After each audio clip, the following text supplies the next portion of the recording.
मित्रांनो, इयत्ता तिसरीमध्ये आपल्याला प्रज्ञाशोध परीक्षेमध्ये जे प्रश्न विचारले जातात त्यात ध्वनिदर्शक शब्दसुद्धा विचारले जातात.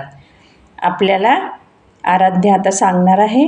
जात्याची घर घर, घड्याळाची टिक टिक, पानांची सळसळ, पाण्याचा खळखळाट, गाडीचा खडखडाट, खडाट, पंखांची फडफड, दातांची करकर, विजेचा कडकडाट, आगगाडीचा झुकझुक, घंटेचा घनघन, पैंजणांचा छमछम, रक्ताची बळबळ, डासांची भुनभुन, तलवारीचा खणखणाट, खणखणाट, नाण्यांचा छनछनाट, पक्ष्यांचा किलबिलाट, बिलाट, ढगांचा गडगडाट, सिंहाची गर्जना, कबुतराचे घुमणे, घुमणे, कावळ्याची कावकाव, कावकाव, कोकिळेचे कुहू कुहू, कुहू, कोल्ह्याची कोल्हेकोई, गाईचे हंबरणे, गाढवाचे ओरडणे, ओरडणे, घोड्याचे ठिंकाळणे, चिमणीची चिवचिव, हत्तीचे चित्कारणे, चित्कारणे, भुंग्याचा गुंजारव, मधमाशांचा